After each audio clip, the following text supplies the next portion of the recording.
Hello everyone, সবাই কেমন আছো? পলি ফুড লাইফস্টাইল চ্যানেলের একটি নতুন রান্নার রেসিপিতে সবাইকে ওয়েলকাম। আজকে রান্নার রেসিপি হলো পোস্ত দিয়ে চারা পোনা। তো এই রেসিপিটা তৈরি করার জন্য আমি এখানে দুটো পেঁয়াজ নিয়ে নিয়েছি, কিছুটা পরিমাণে লঙ্কা নিয়েছি, আর 2 পিসের মতো আদা নিয়েছি, আর নিয়ে নিয়েছি পোস্ত। পোস্তগুলোকে আমি এখানে জলের মধ্যে ভিজিয়ে রেখেছি। এরপর আমি পেঁয়াজগুলোকে আমি এখানে কেটে নিলাম, আর আদাগুলোকেও কেটে নিলাম।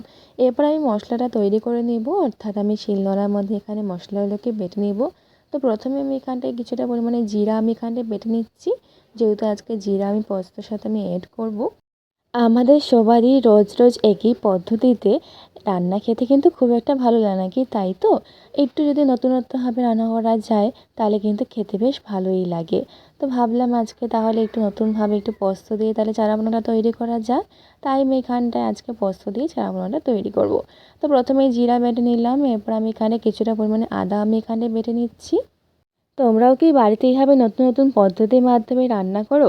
তোমরা কিন্তু কমেন্টে সবাই জানিও। এইদিকে আমার আদাগুলো বাটা হয়ে গেল, এরপর আমি এখানটায় নামিয়ে নিচ্ছি আদাগুলোকে। আর এরপর আমি এখানটায় বেটে নেব পোস্তগুলোকে। পোস্তগুলোকে ভালো করে আমি জলের মধ্যে ভিজিয়ে রেখেছিলাম, সেটাকে ভালো করে ধুয়ে নিয়ে এরপর আমি পোস্তগুলোকে এখানটায় বেটে নিচ্ছি। পোস্তগুলো ভালো করে বাটা হয়ে গেলে পোস্তগুলোকে আমি একটা ছাঁকনির সাহায্যে আমি জল দিয়ে আমি এখানে ছেঁকে নেব। তাহলে কি হয় যে পোস্তর মধ্যে যে দানা দানা যে ভাবটা থাকে সেটা কিন্তু আর থাকে না। এইভাবে ছাঁকনির মধ্যে আপনারাও বাড়িতে পোস্ত দিয়ে যদি কোনো কিছু রান্না করেন তাহলে পোস্তটাকে ভালো করে বেটে নিয়ে একটা ছাঁকনির মাধ্যমে সেখানে কিছুটা পরিমাণে জল দিয়ে পোস্তগুলোকে আপনারা ছেঁকে নেবেন। তাহলে সেখানে কোনো কিছু গ্রেভি বা কোনো ঝোল যদি তুমি তৈরি করো তাহলে সেই গ্রেভি বা ঝোলের মধ্যে সেই পোস্তের দানা দানা ভাবটা থাকে না, অর্থাৎ স্মুথভাবে তৈরি হয়ে যায়। পোস্ত বাটা আমার কমপ্লিট হয়ে গেছে। এরপর আমি মাছগুলোকে ভাজা করার জন্য আমি এখানে কড়াই চাপিয়ে দিলাম। এরপর কড়াই গরম হয়ে গেছে এবং আমি এখানে তেলও পরিমাণ মতো দিয়ে দিলাম। এরপর আমি এক এক করেই মাছগুলোকে ভেজে নেব। চারা পোনা মাছগুলোকে ভাজার আগে আমি মাছগুলোতে পরিমাণ মতো হলুদ এবং লবণ মাখিয়ে নিয়েছি। এরপর এক এক করে সব মাছগুলোকে আমি ভালো করে এখানটায় ভেজে নিব। তোমাদের রান্নার রেসিপিগুলো সবার কেমন লাগছে সবাই কিন্তু কমেন্টে জানাবে। আর ভিডিওগুলো ভালো লাগলে অবশ্যই লাইকও করবে, আর চ্যানেলটাকে কিন্তু সাবস্ক্রাইব করে দেবে। তাহলে কিন্তু তোমরা এরপরে আরও অনেক সুন্দর সুন্দর খাবারের ভিডিওগুলো খুব সহজেই তোমরা নোটিফিকেশন পেয়ে যাবে। মাছগুলোকে কড়াভাবে কিন্তু ভাজা করে নিতে হবে। মাছগুলোকে এখানে কড়াভাবে এক এক করে আমি সবগুলোকে ভেজে নিচ্ছি, যাতে এখানে আমি যে একটু পাতলা ঝোল বা একটু গ্রেভি তৈরি করব সেখানে যাতে মাছগুলো কিন্তু ভেঙে না যায়।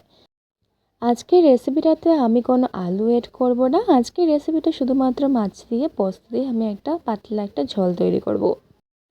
দেখতেই পাচ্ছ এক এক করে আমি সমস্ত মাছগুলোকে আমি ভাজা করে নিয়েছি।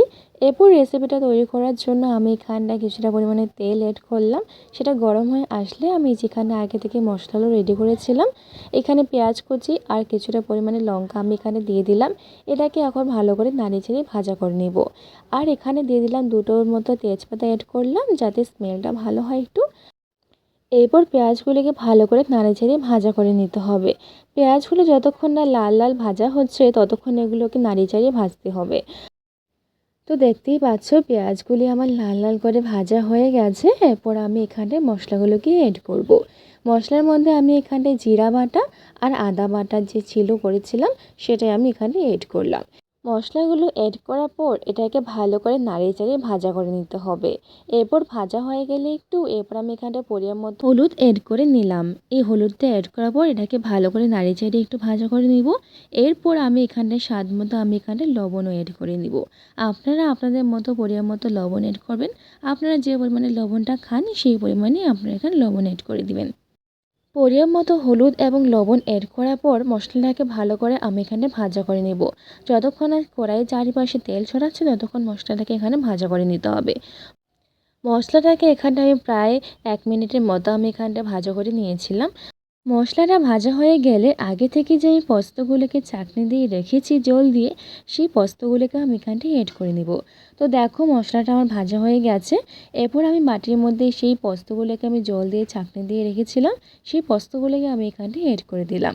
এরপর ভালো করে মশলাটার মধ্যে মিশিয়ে এটাকে ভালো করে কষিয়ে নিতে হবে। মশলাটাকে আমি এখানটায় প্রায় 5 থেকে 7 মিনিটের মধ্যে আমি এখানে কষিয়ে নিয়েছিলাম। মশলাটা ভালো করে এখানে ভাপিয়ে কষিয়ে নিতে হবে, যতক্ষণ না পর্যন্ত এটা গাঢ় হয়ে আসছে ততক্ষণ এটাকে ভালো করে কষাতে হবে। এরপর আমি কিছুটা পরিমাণে লঙ্কার গুঁড়ো আমি এখানে এড করে নিলাম। আপনারা এই রেসিপিটা তৈরি করলে আপনারা যে পরিমাণে লঙ্কা খেতে পছন্দ করেন সেই পরিমাণে এখানে লঙ্কার গুঁড়ো এড করে নেবেন। তো দেখো মশলাটা প্রায় আমার জলটা এখানে শুকিয়ে আসছে, মানে একটু ঘন হয়ে আসছে জিনিসটা, মশলাটা আমার কষানো এখানে রেডি হয়ে গেছে। এরপর আমি যেই পাত্রের মধ্যে আমি পোস্তগুলোকে গুলিয়েছিলাম সেই পাত্রের মধ্যে কিছুটা পরিমাণে জল নিয়ে কষানো মশলাগুলোর মধ্যে আমি অ্যাড করে নিব। ঝোলটা ফুটে আসলে আমি এক এক করে সব মাছগুলোকেও আমি এখানে অ্যাড করে নেব ভাপানোর জন্য। তো দেখো এখানে ঝোলটা ফুটে আসছে। এরপর আমি সব মাছগুলোকে আমি এখানে দিয়ে দিলাম ভাপানোর জন্য।